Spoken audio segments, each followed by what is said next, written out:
Hello there everyone, it is your boy Nesto and welcome back to another Division 2 video.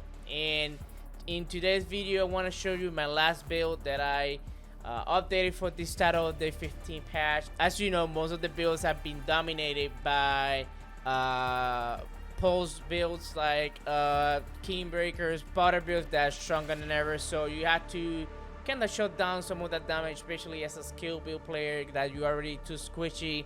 And you are always running into risky situation as a rogue. You have to shut down some of that damage. So I updated all of my high-end builds with pulse resistant now. My high-end is healer is pulse resistant. My fire bleed build is also pulse resistant, and my mortar build as well. So as of now, this is gonna be my last build because there's nothing really for skill building this patch, like I mentioned in the previous video.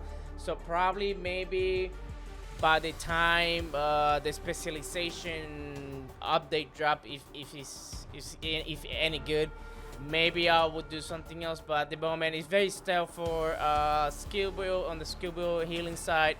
So this is the last thing that I have updated, at least on my loadouts. So pretty much I just eliminated the 3 Empress for the Yaahls. Obviously, the Yaahls all of them have to have status of SQ damage, status of SQ damage, status of SQ damage. You lose some of the damage, of course, on the tiers, remember, because you lost some of them by replacing them with the Empress God, but it's totally worth it because not only is harder for spotter build to pick you up, and especially as a Chem launcher build, you have the range and they cannot see you glowing when you are trying to chem sniping, right? However, some of this damage that you lost with 3 Yaahl pieces, you're gonna regain it back once you get your expertise up. As you can see, I've been focusing on other builds, especially my mortar. I'm trying to get that as high as possible in terms of expertise, and then I'm gonna be focusing on this one because for the most part, as you know, with fire you counter any crit hit damage builds to disable them from shooting your teammates and also prevent them from critting. So your job basically is mostly CC them, disable them from shooting so your teammates can finish it off. So I'm not really in a rush to really upgrade this to 20. My expertise level 8 right now, so yeah, I'm taking my time. I'm really rushing anything to 20. Anyways, the expertise system right now is glitched. I don't trust the dev. Maybe they'll do another rollback, I don't know. I'm just not really pushing, so then they find put another rollback because they had to fix. So besides the 3 Yaahls, I have the 2 wyverns, of course, for skill damage and status effects. In every row has to be status and skill damage.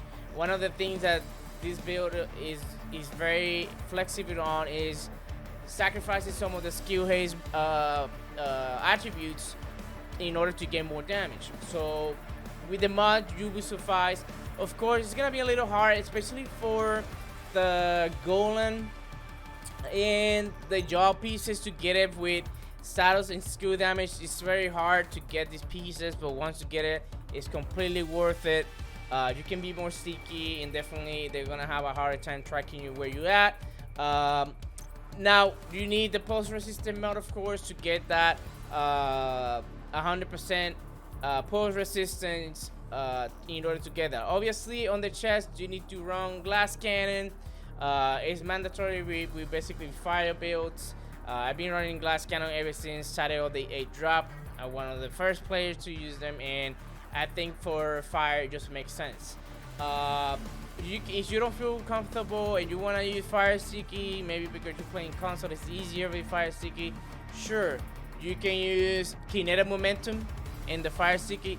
However, I've been saying this, fire sticky is not a rogue skill, because once you miss, pretty much you're useless. You have to wait for another 15 seconds, and your job is basically disabling any crit hit damage players pushing your team.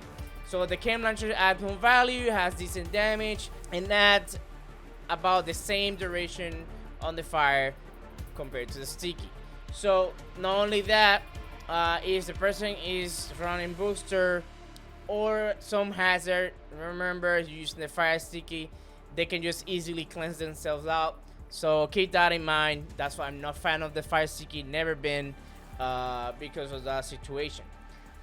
So very straightforward. In terms of my guns, I had the capacitor to shoot when I can. Obviously, you should not be exposing yourself with shooting, especially in this patch, because there's a high damage going on, so especially the glitch. So you try to not expose yourself. I use the shotty to get the perpetuation when I want to apply a high duration on the fire, and spike if I want to have some sort of like extra damage on my hive, when pretty much this is on cooldown. So depending on the situation, I'm very good cycling between them, and all it requires is on one headshot, especially the perpetuations last a lot, like until you use it. So the perpetuation always gonna be there.